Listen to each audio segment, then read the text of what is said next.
If you would like to get your song reviewed, dear listener, there's the filthy capitalist option. As Sori says, $125 gets you straight to the head of the line. You don't have to be a part of the alliance. You don't have to be part of the group. Wait a minute. And the biggest thing is you don't have to wait. You hop, skip, and jump right in front of everybody. $125 gets you there. You do that 3 times, and then get mashed down to the $75 rate for perpetuity. Yes! Also, there is a band review option.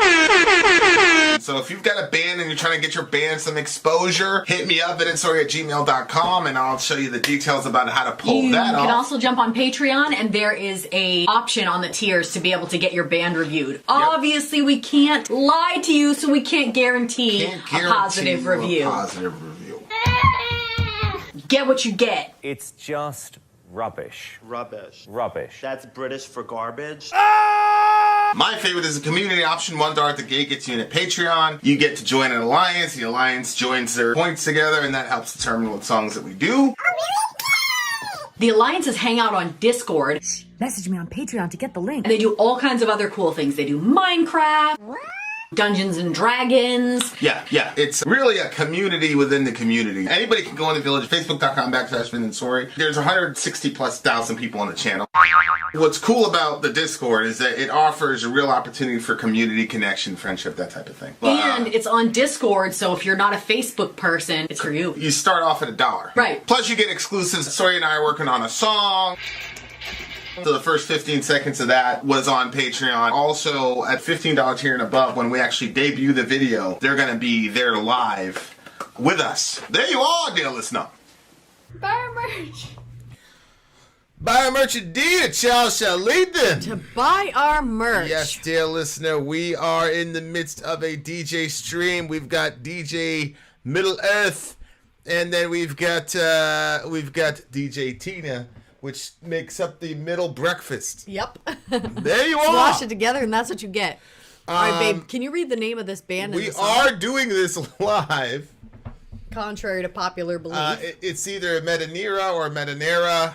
I'll just go with Medenera. This is Aura 1, I think is the name of this song. Yep. Very beautiful sounding band name, I must say. Apparently, this is a one-man atmospheric black metal project from Italy. This is the opening track from the album ORO that was released on Christmas Day in 2019. And as part of a theme, the lyrics are in Latin, and this is the gorgeous. The title, can you say that again? Aurea? Or how to say it? Yeah. In this context means golden, with this being golden one.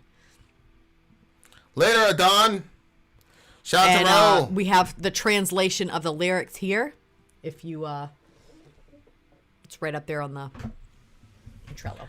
I have no idea what Ranter Matt is saying. The Christian God casts out the many? The many? So Anubis. Time's up. LOL. What verse is Matt referring to, though? Yeah, I don't know. Wasn't Vin wearing the same outfit last week? Are you sure this is live? A lot of the dialogue sounds familiar. I'm really loving this. This is where Ben Webb really would have been. I know. In his home court. All right, guys, here we go. Let's do this shit. Let's go. Oh. I'm feeling this. It's a lyric video too, right?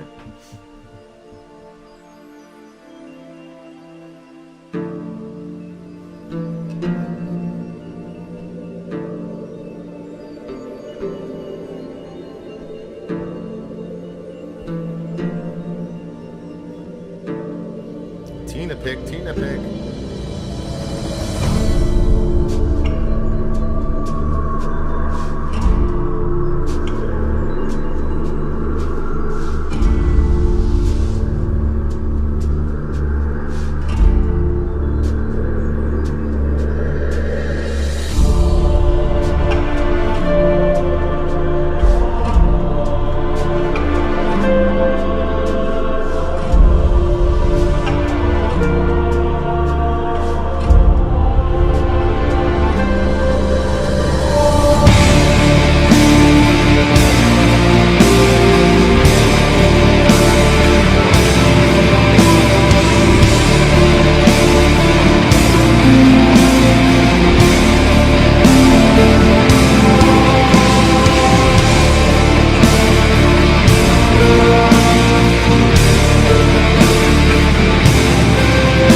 Wow.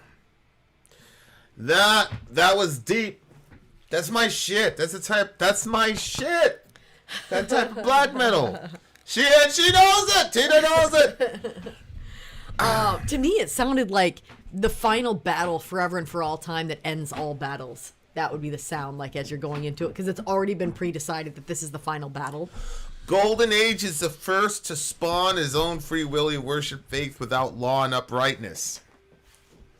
Punishment and fear were absent, nor were threatening words fixed. They were read in the air, and the crowd was not suppliantly afraid of the faces of the judge himself, but they were safe without avenging.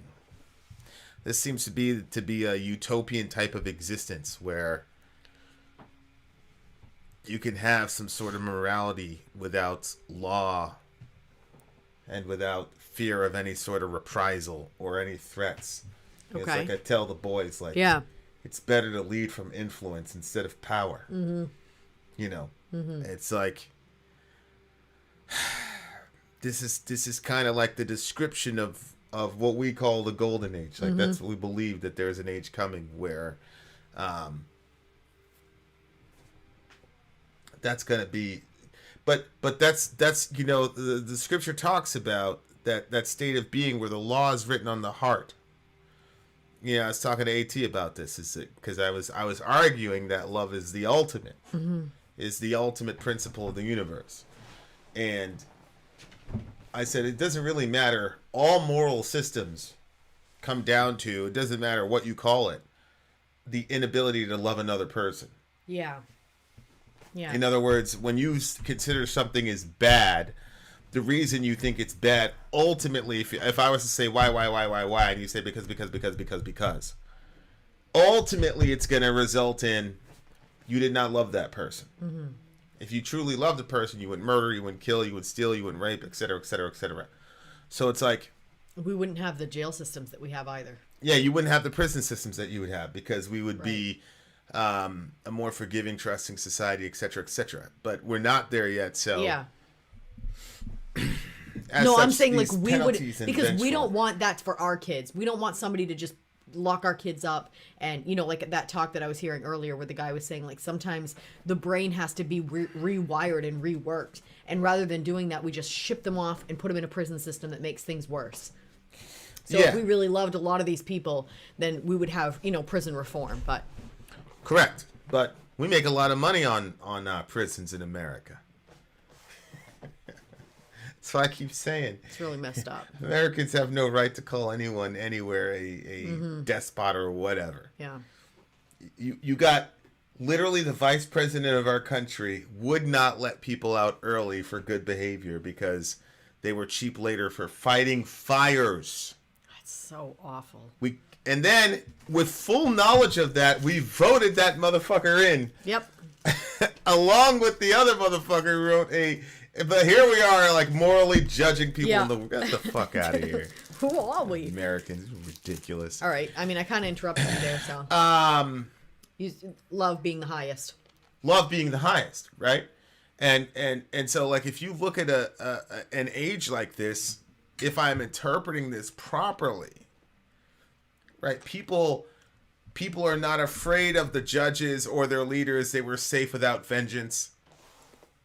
You can find a way to lead people without this heavy-handed sort of... And this is an argument that I made, that's how God wants to lead people. Mm-hmm. And you see this in the Bible, the opening verses where Cain kills his brother Abel. Yep. And the fascinating thing is the first person calling for the death penalty is not God. It's other people. Cain says, whoever finds me will kill me. And then God says, I'm not going to let that happen. Mm-hmm. He puts a mark on Cain and functions as Cain's bodyguard. Right. For the rest of his life. Right. Well, Lamech hears about that and he goes, oh, so Cain killed somebody. God functions as his personal bodyguard. So now that means that anybody that fucks with me, I'm killing them. So that's what happened. Some kid stepped on his shoe. This is in Genesis 4. Lamech says... He's got 2 broads with him. He's got 2 girls, which is rap shit. So rap is the oldest form of music. Sorry, Middle. And he's bragging about how he killed this dude, a dude in his youth, for basically stepping on his shoe. And then he says, if Cain is avenged sevenfold, I'm avenged 77-fold or whatever. And so, because God was gracious to Cain, Lamech took that as, oh, I can kill anybody I want. And then later you see in Genesis 6, the world becomes filled with violence or filled with Lamechs. And it wasn't until after the flood where God says, okay, fine, if you shed man's blood, by man's blood you'll be, by man you'll be killed, because man's created in the image and likeness of God. Right. So basically God had to be forced to initiate the death penalty in the Old Testament. He would much So rather interesting. function on the concept of love without any threat. And so, he pursues Cain, and he he kept Cain. going with it to the degree that it said that the whole earth was filled with violence. Correct. So Correct. So you overlook so much, and so, but that's the thing, is humanity was not ready for that kind of law structure. And what you find in the Old Testament is you see this arc of law where there's very minimal law, and it's more relationship based, but people can't handle that. So they basically tell God, no, we need some structure here. We need some structure. And so God, and Paul says the law was added because of sin. So God creates more and more and more and more laws. Yep.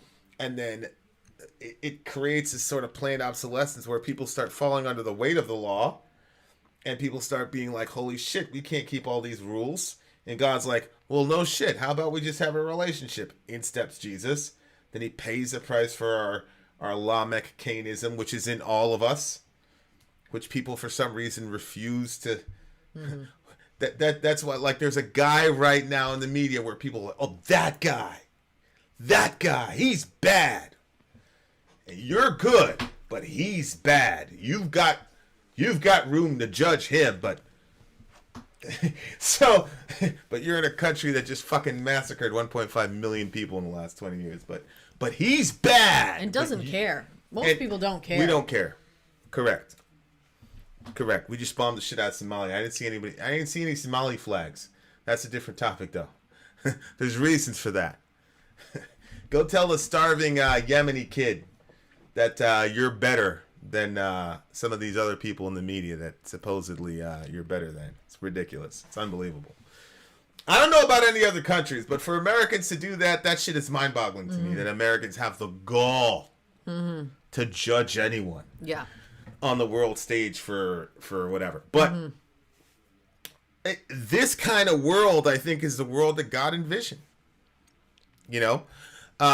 Where it's like, bro, we don't need all these rules. How about we just function on relationships? And relationships have their own rules.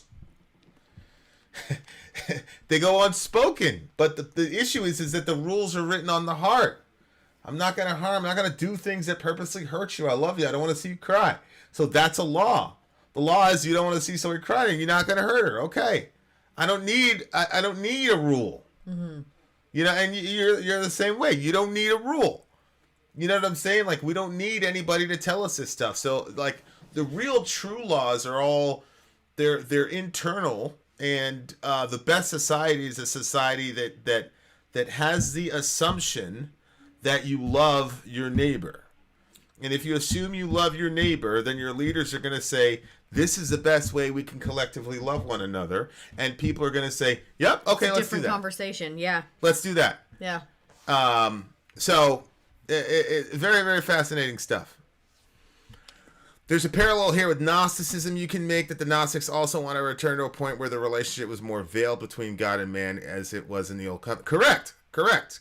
Because the more veiled the relationship between God and man is, the more power religious people have.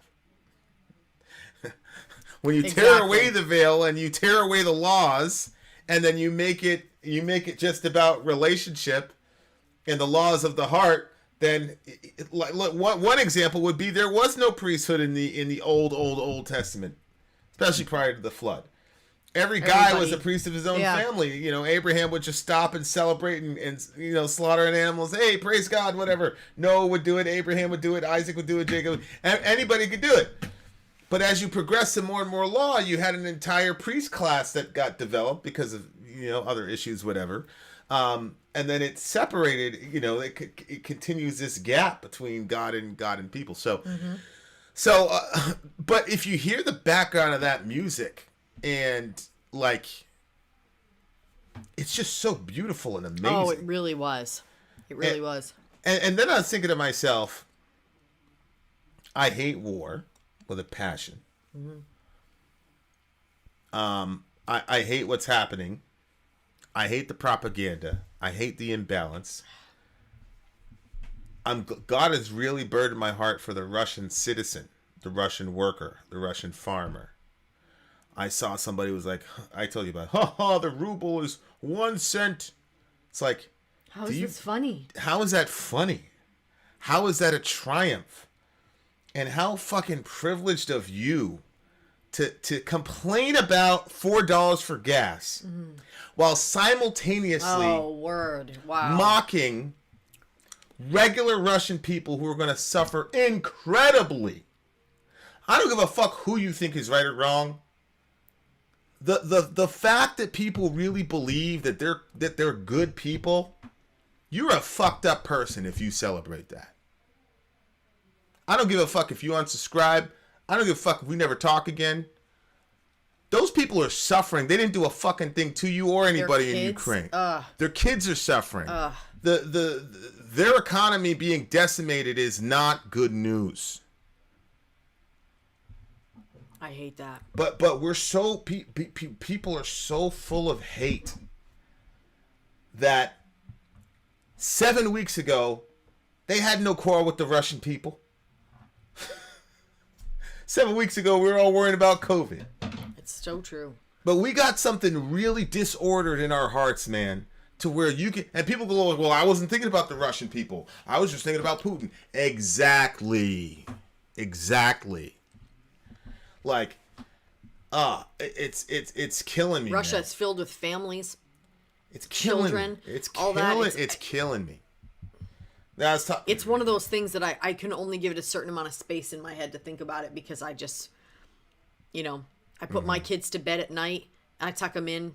Everybody's good. You know what I mean? Like, yep, the bills are up. Like when we go to the grocery store and I leave and friggin' one bag of groceries cost me friggin' $75. Yeah. I'm like, this is friggin', it makes me feel initially a little bit stressed, and like, no, we got the channel and everybody's working together, whatever, blah, blah, blah. So we're all right. We're all right. But at the same time, I'm like, there's so many people that are not in that situation. Then I start thinking about the Russians and how their money just went down to basically nothing. And watching Biden talk about it like it was something to celebrate. Yeah. It's sick. It was sick. It was really sick. It's sick. And that's one of the reasons why I was watching these battle scenes, Lord of the Rings and all this. So I think one of them was from Troy as well. It's like, we all know war is terrible and war is hell and it's evil. Why is Lord of the Rings such a... And why are the battle scenes the favorite? And the answer is obvious. They were not fighting human beings. They were fighting orcs. Mm-hmm. At least in the movie. These nameless, sort of anonymous, sort of incarnations of just evil. Yeah. And there were clear... In Lord of the Rings, there's clear lines between bad guy and good guy. Mm-hmm. If you're with Isildur and all the rest of it, you were a good guy. Yeah. You were a bad guy. Yeah. And And easy. It's a very simple world. Yep. And I think our media understands. That's the world people want to live in. Yes. The human inclination to want to believe that you're on the side of Isildur and all those fucking people over there, they're orcs, man. Just fucking kill them wholesale. I saw it during 9/11. Y'all got short memories. Mm-hmm. During 9/11, they're just orcs, man. We just bombed the shit out of those people. Don't you remember our country? What was it? Shock and awe? And our country in prime time showed us bombing the shit out of people. But they were just orcs, bro. And now we're doing the same shit. Your media, Fox News, and CNN are doing the same shit. They're orcizing your enemy, and you're falling for it. And you're not thinking, who's benefiting from all this shit? It's not the poor people. It's not the regular people like us. The regular people like you and like us, they're all suffering over there. Yeah. Suffering incredibly. Lito, I don't have short memories about 9/11. I simply was not alive. You know, I missed the hell out of Ben Webb. So I think I'm going to adopt Lito. I think I'm going to adopt Lito as my new buddy. So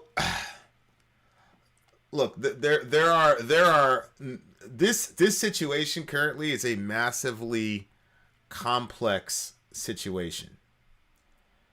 So I don't hold anybody to that standard. But at minimum, why we cannot think about regular people. Right. And what the effect is going to be on regular people. I understand your media is not showing you what's happening to regular Russian people and what the decimation of their economy is going to do to regular Russian people. I understand. They're only showing you one group of civilians in this. I get it. But at what level are you responsible to think about the other? Yep. But like you said, it's so much easier to just say, Russia's bad.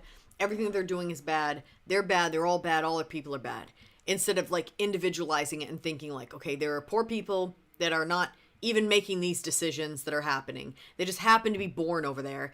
And, you know, they have their children there. Their entire families are there. And now all those people are going to suffer. It's just,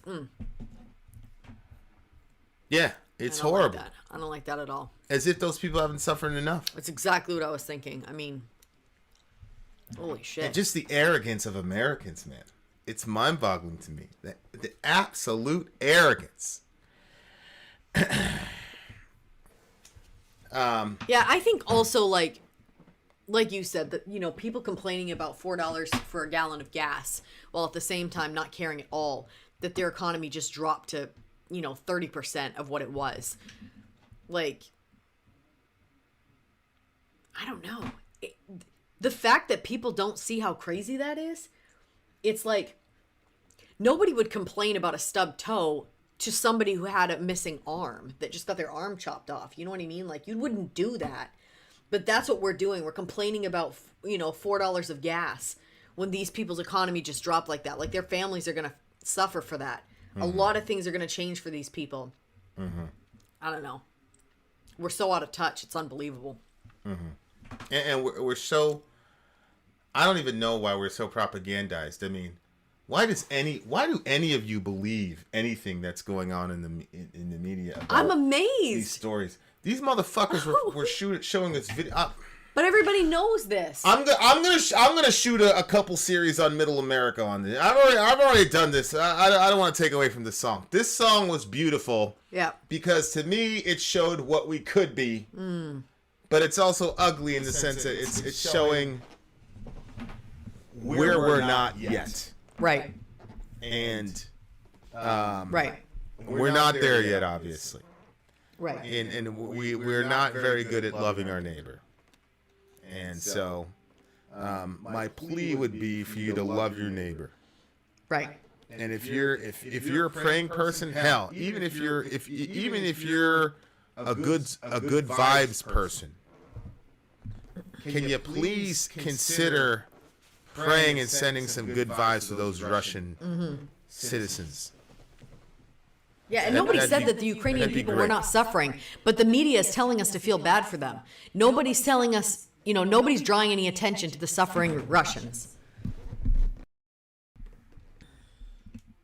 All right. Okay, so I gave yeah. I love this song.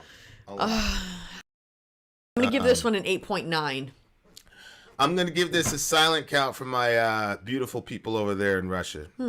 That's good. Shout out to them. Shout That's out to good. the farmers. Shout out to the hold your head up. There's people. The whole world is not against you. Right. The whole world is not against you. Regular people of Russia. And y'all got through some horrible, horrible shit, and y'all are going to get through this no problem. For sure, for sure, for sure. I complimented you, Lito. We're going to make a shirt based on what you're saying, so obviously. All right. There you go. All right, there, listener. Vin out. Sori out. Gone.